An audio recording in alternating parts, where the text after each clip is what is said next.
FM104. Dublin's hit music station. Yeah, not really. I think I've been, friends with my friends for so long now. I think when I go out with them, I don't really perform much for them.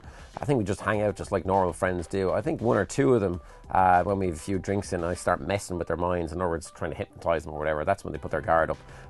But for the most part, look, behind the scenes, I tend to just switch off and not really do too much with my friends. But when I'm out and about and people ask me to do some stuff, sometimes they regret asking me when they're hypnotised and doing some strange things around their own friends and their own family, which has come unexpected to them on a night out, Yeah, I think for the birth of our second child, my wife, she just didn't want to have an epidural. She didn't want to use the drugs that are there. So she just chose to use me for hypnosis for pain management. I mean, I said it to her. I said, look, I do this with people all the time for different reasons, for phobias, anxiety, fears. I'm an absolute huge advocate for using hypnosis for all of these different issues. So I just said to my wife, look, I'll hypnotise you through the birth.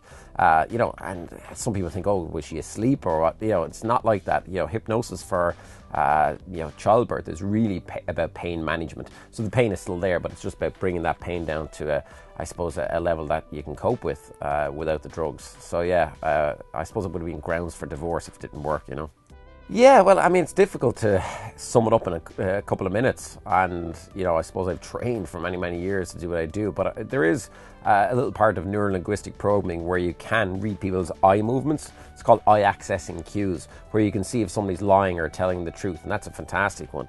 So, for example, if somebody's looking up at the top right, generally they're recalling a true visual memory that they've had. If they're looking up at the top left, they're recalling something else from an auditory level. However, if they're looking down a certain direction, you can figure out if they're lying because they're basically making up a visual reference that has never really existed in their minds. In other words, they're making up a memory. And it's different for each person. So in other words, some books will tell you it's the top right, top left, but what I've found is you've got to get a baseline for somebody.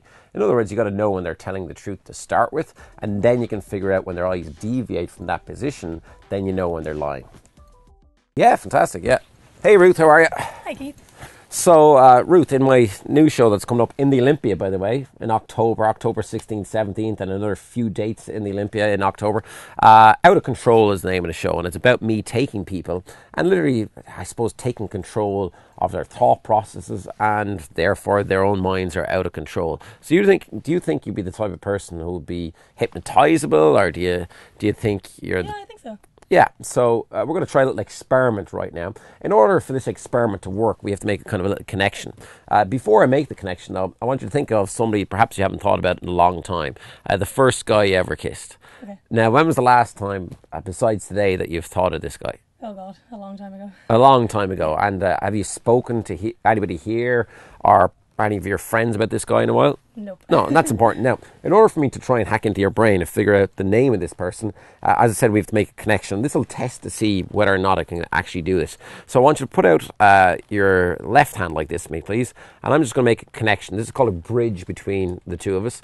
And I want you to just focus on your fingertips. Just focus on your fingertips and just take a deep breath in and out.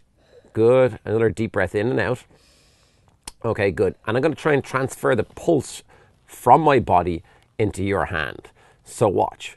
I want you to just tell me what happens when I start to do this. Can you feel that? In any of your fingertips, can you feel anything? Yeah. Which one? This one. That middle one. You Yeah. can actually feel that starting to take place now. Describe what's happening. Feels that tapping. And you can feel that, yes? Yeah. Okay, now if I transfer it to this finger. Yeah, it feels like a shock. Yeah, you can feel that. Good. That means we've made a connection. And I can take it to any fingertip I want. Watch, I can transfer it here. Can you feel that there? Yeah. Good. Now in your mind, as we hold our hands there, in your mind now focus on that guy and imagine you're back in that moment again. Just focus on his name and focus on the colour of his hair. I'm going to say that he had darker coloured hair. I'm going to say that he was quite athletic. It was kind of, you weren't very young at this, so it was, a lot of people would have said 9, 10 or 11, but I'm going to go with you're kind of 13, 14, around that age. I'm going to say his name started with an A. Does his name start with an A? Yeah. Yeah. And in your mind now, imagine that he's walking in that door. Now, of course, he's not going to walk in that door, but imagine he walks in, you go, oh my God, it's, don't say it, just think, oh my God, it's Adrian. What? Yes. Was that it? That's it. That's ridiculous.